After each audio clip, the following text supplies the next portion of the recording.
그 날에라고 되어 있으니까 예수님께서 부활하신 날을 말하는 것 같습니다. 새벽에 예수님의 무덤에 갔다가 무덤이 빈 것을 보고 천사들에게서 그가 살아나셨다 하는 소식을 여인들이 듣고 그리고 그 소식을 전하러 왔습니다. 그들 중에 있었던 사람이니까 그 소식을 들었던 사람입니다. 천사들이 한 말을 전해 들었습니다. 그런데도 그들은 그 말을 그대로 받아들이기가 쉽지 않았습니다. 어떤 말씀은 하나님의 말씀이라고 하는데도 우리가 설마 그렇겠나? 진짜 그럴까?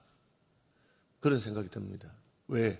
우리는 우리가 평생 살아온 우리의 경험, 또 나의 지성이라는 게 있어서 나의 논리로 생각해 볼 때 뭔가 좀 잘못된 것이 아닐까?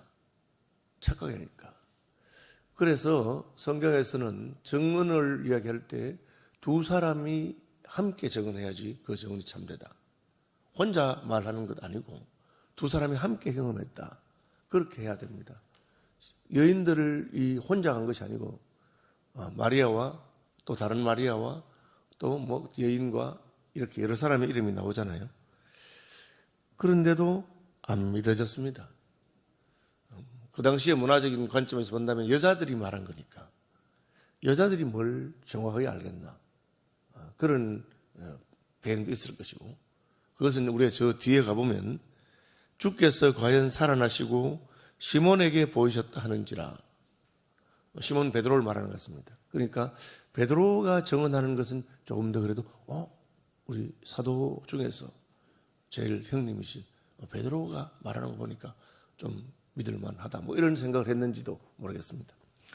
어쨌든 우리가 하나님 말씀을 듣는다고 해서 우리의 이 생각이 금방 바뀌는 건 아닙니다. 그래서 어떤 사람들은 이 머리에서부터 가슴까지 거리가 가장 멀다. 지식적으로 알아도 그것을 가슴으로 받아들이는 데는 상당한 시간이 걸린다. 그렇게 말하고 있습니다.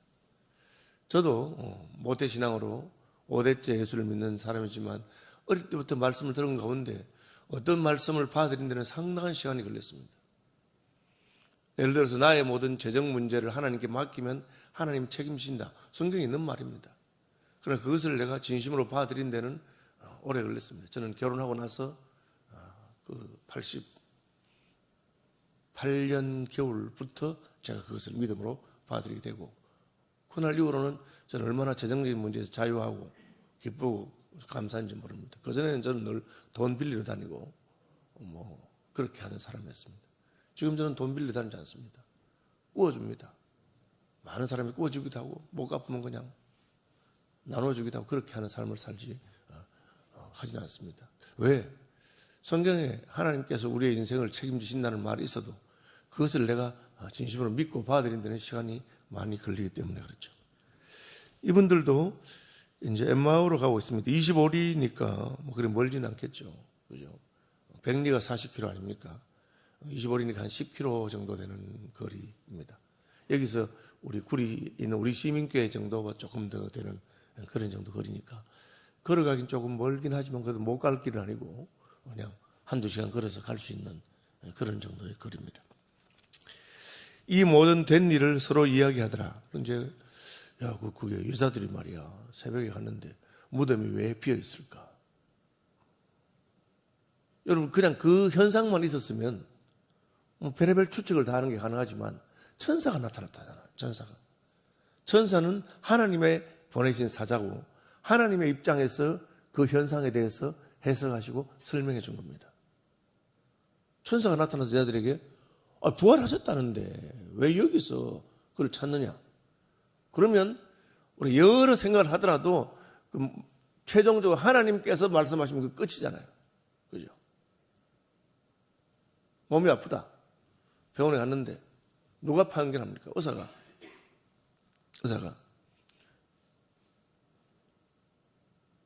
죽을 준비하세요. 이러면 나 괜찮은데? 나 멀쩡한데 왜 그런 말 하세요? 그렇게 하지 않잖아요. 내가 이제 죽을 때 됐는가 이 생각하는 거죠. 아프다고 막 의사가 괜찮아요.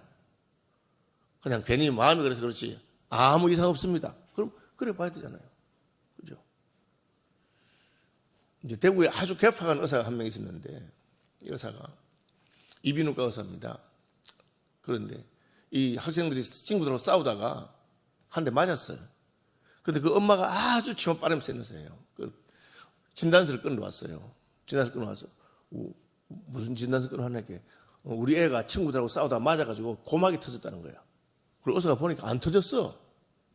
그래서 어머니 막 분한 마음을 알겠는데 안 터졌습니다. 하니까 이 엄마가 막 화를 내면서 우리 애가 맞아가지고 지금 고막이 터졌는데 의사가 진단서를 안 끊어주고 그러니까 이 의사가 너무 화가 나가지고 아줌마 이런 거는 고막 터진 게 아니에요. 고막 터진 게 이런 거 하고 탁 터져버렸어.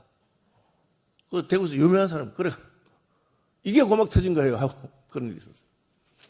그러니까 우습지만 저도 그 이야기 듣고 너무 기가 막혀서 물론 의사가 그러면 안 되는데 하도 고집 부리니까 하나님이 예수님 살아났다 하는데 이상하지 그 여자들이 뭘 봤을까 천사들이 죽었는데 왜 살아났다 했을까 하고 그러고 이제 가면서 뒤에 보시면요 슬픈 빛을 띠고 그죠 17절에 너희가 길에서 서로 주고받는 이야기가 무엇이냐 하시니 두 사람이 슬픈 빛을 띠고 서서 표정이 슬퍼.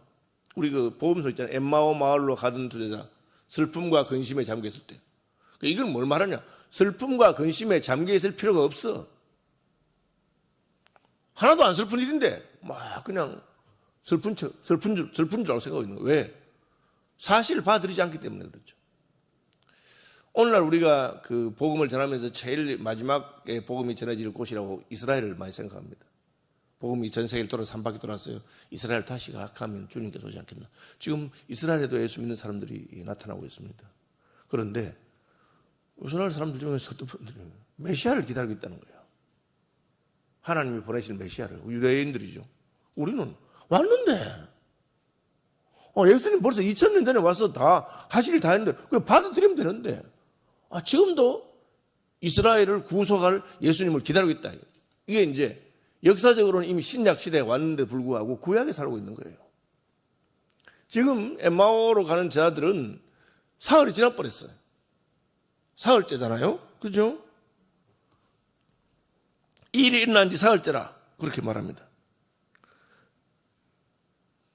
우리는 이 사람이 이스라엘을 속량할 자라고 바랐노라. 이뿐 아니라 이 일이 일어난 지가 사흘째요. 이미 예수님이 속량하셨어. 속량이라고 하는 말은 양이라고 하는 양민이다. 양민. 죄를 지어서 노예가 되건 한 사람을 속이란 말은 돈을 줬다는 뜻이에요.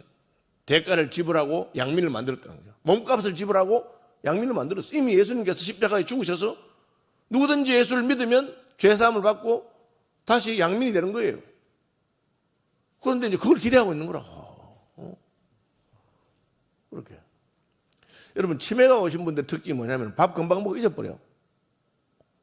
그래가지고는 우리 며느리가 밥을 안 준다 하면서, 그럼 심지어 2번, 3번, 4번, 점심을 3번, 4번 먹고 놓고도 배고프다고 기억이 안 나니까. 그렇죠. 자기 그런 일이 일어난 거예요. 예수님께서 가만히 따라가면서 가는 옆에서 이제 따라오는데 예수님이잖아요. 왜 몰라봤을까? 여러분, 예수님의 제자들이 예수님을 따르던 사람이니까 예수님 몰라보는 게 이상하잖아요.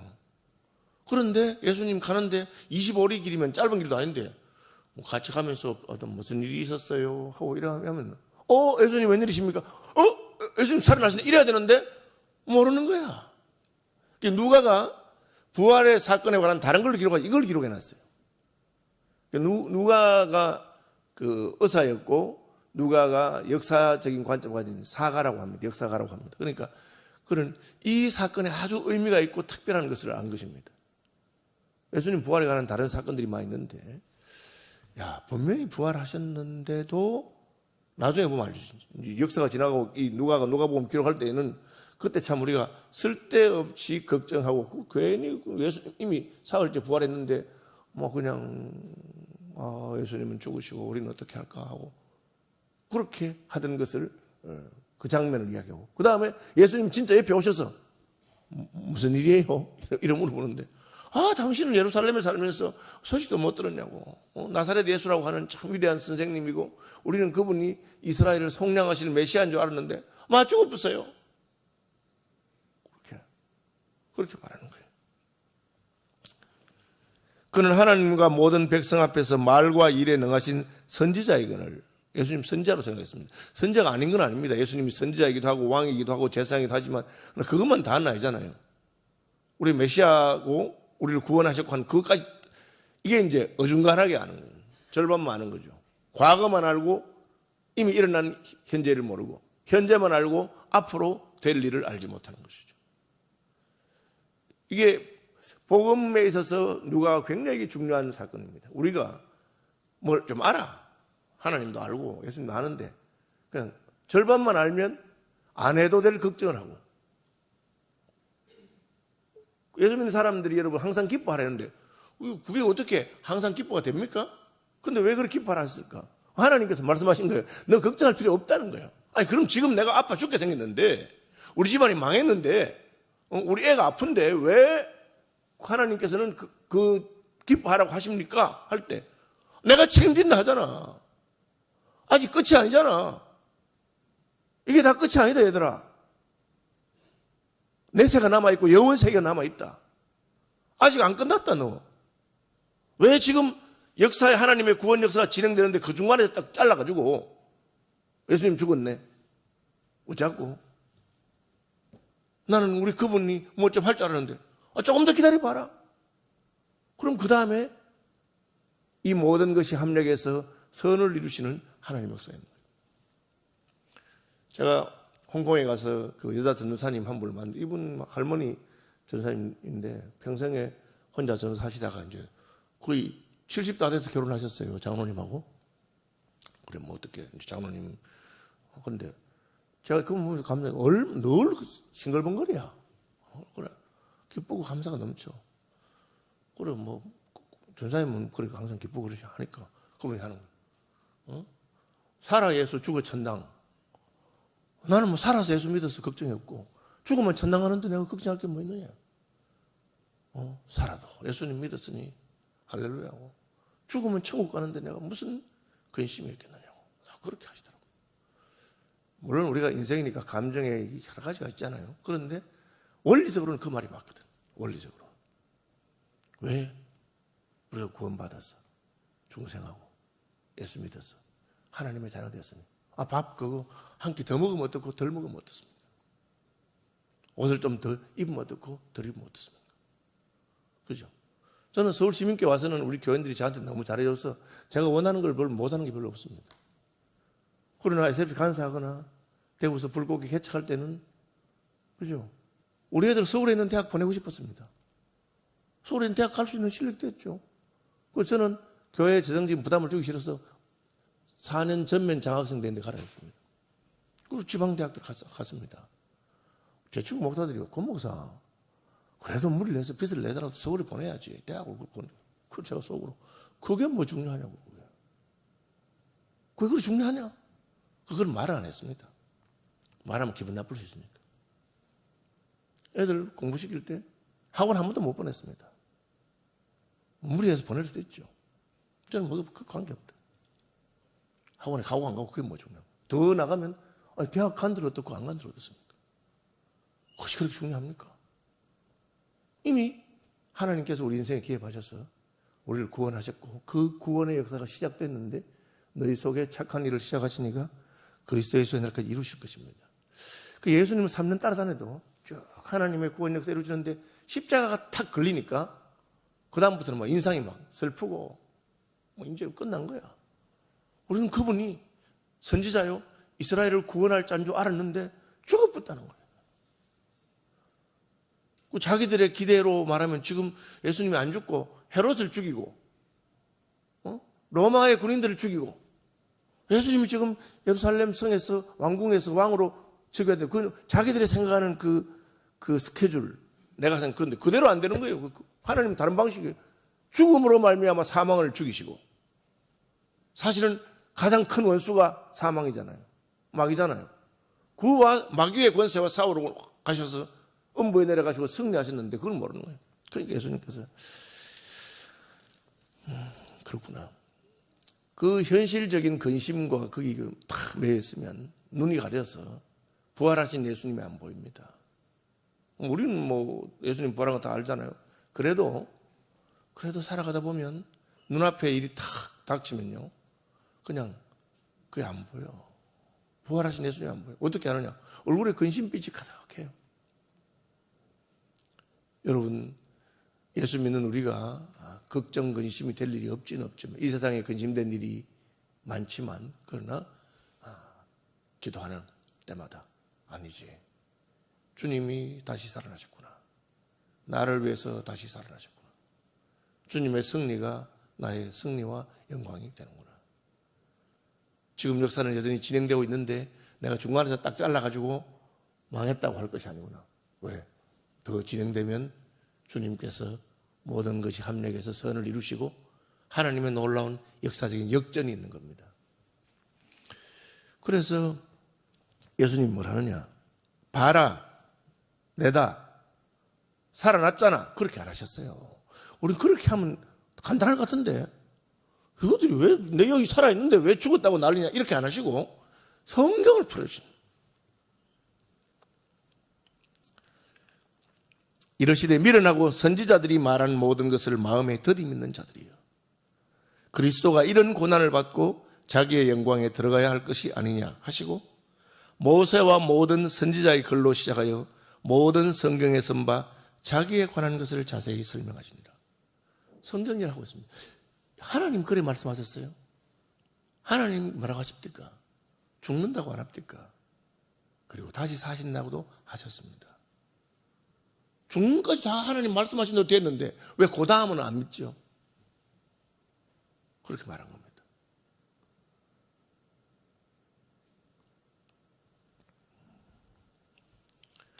나와 미 복음을 위하여 뭐 쭉 집이나 전투랑 자매를 벌인 자는 금세에서 백배를 받되, 그 다음에 무슨 말이냐? 핍박을 겸하여 받고. 그 말씀 딱 했어요. 그러면 우리가 축복을 받되 핍박을 겸하여 받는구나. 내세에서 영생을 얻지 못할 자가 없느니라. 그렇게 말씀하신 것입니다. 누가 이 사건을 특별히 기록한 이유는 예수님 직접 나타나서 봐라 하신 분도 있잖아요. 도마에게 만져봐라. 뭐 하나 지금 믿음 없는 사람 되지 말고 믿어라, 도마야, 믿어라, 그렇게 말씀하신 적도 있습니다. 그리고 누가는 예수님이 내다 하지 않으시고 성경 말씀을 풀어주는데 갑자기 이분들의 가슴이 뜨거워지기 시작해요. 맞구나. 우리가 지금 하나님을 믿지 않는구나. 내가 예수를 믿지 않는 것을 깨닫게 된 것이죠.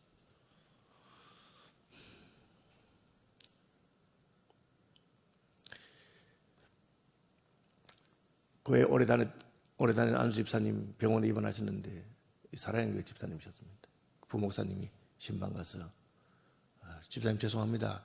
뭐 큰 병도 아닌데 그래도 제가 나을 건 믿지만 제가 목사 되면서 서운한 게 있어서 질문 하나 하는데 기분 나쁘게 생각하지 마십시오. 만에 하나라도 혹시라도 집사님 이 병에서 낫지 못하고 병원에서 돌아가시게 된다면 천국에서 눈을 뜨고 주님과 만날 것을 확실히 믿으십니까? 그렇게 물어본 거예요. 당연히 그분은 믿음 있는 분이니까 아멘 할렐루야 할 줄 알았는데 이분이 대답 안 하더라는 거예요. 이 질문한 부목사님이 더 놀래가지고 막 집사님 그게 아니고 집사님 구원 받았잖아. 구원 확신 있어요? 이렇게 물으니까 한참 가만히 있다가 심각하게 목사님, 제가 그 질문에 대답하기 전에 제가 목사님한테 질문할 게 하나 있습니다. 목사님 제게 대답해 주시면 제가 그 질문 답을 하겠습니다. 말씀이 뭔데요? 목사님은 진짜로 예수님이 처녀의 몸에서 났다는 걸 믿으세요? 그러므로. 그러니까 이 목사님 너무 기가 막혀가지고 이 집사님 그게 마음에 걸리는 거예요. 그래서 잠깐 기도하니까 하나님이 지혜를 주셨어요. 그래서 대답했어요. 예, 믿습니다. 아니 목사님 솔직하게 말해보세요. 진짜 믿으세요? 예, 제가 예수님이 처녀의 몸에서 난 걸 믿는데 믿는 이유는 그것을 믿는 것이 안 믿는 것보다 훨씬 쉽기 때문에 믿습니다. 그러니까 이 집사님이 깜짝 놀라서 아니, 목사님 말이 되는 소리 하세요. 어떻게 처녀가 애를 낳은 것을 믿는 게 안 믿는 것도 쉽습니까? 그러니까 하나님이 주신 지혜대로 말씀했어요. 집사님 제 말 잘 들으세요. 집사님 생각에는 하나님 아니라 하나님 할아버지가 와도 처녀 애백에는 못한다. 처녀 애백에는 하나님도 못하는 짓이지 그건 안 된다. 그거 믿는 게 쉽겠어요? 처녀 아니라 처녀 저거 할머니가 와도 하나님은 애백에 할 수 있다. 어느 게 믿는 게 쉽겠어요? 딱 그 말을 듣는 순간에 성령께서 역사하셨어요. 아, 내가 처녀가 아이를 낳는 기적을 못 믿는 것이 아니고 하나님의 능력을 못 믿었구나. 하나님이 계신 겁니다. 그러니까 우리가 신앙 고백할 때 처음 나오는 게 뭡니까? 전능하사 천지를 만드신 하나님 아버지를 내가 믿사오며 그렇게. 그러니까 우리 인생이 완전히 엉망으로 바닥을 쳐도 우리가 믿는 것은 무엇입니까? 하나님 아버지를 믿습니다. 이 모든 것이 합력하여 선을 이루실 분을 믿습니다. 생각건대 현재의 고난은 장차 우리에게 나타날 영광과 좋게 비교할 수 없는 것을 믿습니다. 그렇게. 성경에 그렇게 안 해놨더나. 메시아가 고난을 받고 그리고 다시 살아나서 하나님의 의를 이룬다고 하지 않더냐. 그러니까 예수님께서 다른 말씀 안 하시고 의를 위하여 핍박을 받은 자는 복이 있나니 기뻐하고 즐거워하거라. 우리는 의를 위해 살아가는데 핍박 같은 거 없으면 복을 받다고 생각합니다. 근데 하나님 그렇게 말씀하셨으니까 받으는 겁니다. 그러면서 이 미련하고 선지자들이 말하는 모든 것을 마음에 더디 믿는 자들이요. 그리스도가 이런 고난을 받고 자기 영광에 들어가야 할 것이 아니냐. 그리스도이기 때문에 고난을 받은 것인데 왜 그것을 이상하냐. 너희가 하나님의 자녀이기 때문에 고난받는 것이 오히려 영광스러운 것인 줄 알아라. 우리는 잘 되어도 감사, 못 되어도 감사. 왜? 하나님께서 마침내 우리 편이 되시고 하나님께서 우리를 위해서 죽으시고 우리를 위해서 다시 사신 것을 기억하기 때문입니다. 부활 때마다 주님 우리 위해 죽으시고 다시 부활한 것을 마음에 새길 때마다 얼마나 감사가 넘치고 얼마나 감격이 넘치고 그렇구나. 나는 이제 끝장났다. 나는 이제 걱정할 것도 왜? 죽음까지 해결해 주었으니까. 죽음에 매여 죽는 것이 두려워서 마귀에게 끌려다니는 인생이라고 그랬습니다. 그런데 그것을 최후의 적인 죽음을 물리치시고 나 이제 죽으면 엄마나 죽으면 어떻게 할래? 야, 걱정하지 마라. 나 죽어도 주님 앞에 설 것이요. 조만간 나와 같이 만난다. 딸아, 걱정하지 마라. 딸을 먼저 보내면서 믿음의 어머니가 한 말이에요. 딸아, 사랑한다. 걱정하지 마라. 이 죽음을 지나서 영원한 영광에서 나와 함께 만날 거다. 기다리고 있어라. 그 말이 어떻게 나오겠습니까? 그것이 주께서 말씀을 풀어주실 때 우리 가슴이 뜨겁지 않냐. 그리고 그 말씀 받아들이고 식탁에 앉아서 애찬을 나누는데 자기들이 대접하는 줄 알았지. 그런데 갑자기 주님이 떡을 가지사 축사하시는데 눈이 탁 열려요. 아, 우리의 식탁에 주님이 오셨구나. 주님 하니까 사라져버렸어요. 여러분, 우리는 보이든지 보이지 않든지 주님 우리와 함께 하시고 우리 위해 죽으시고 우리 위해 부활하시고 우리 위해 음보에 내려가신 것을 마음에 새기시고 슬픈 기색으로 살지 마시고 기뻐하고 감사하면서 사시는 저와 여러분 되시기를 축복합니다.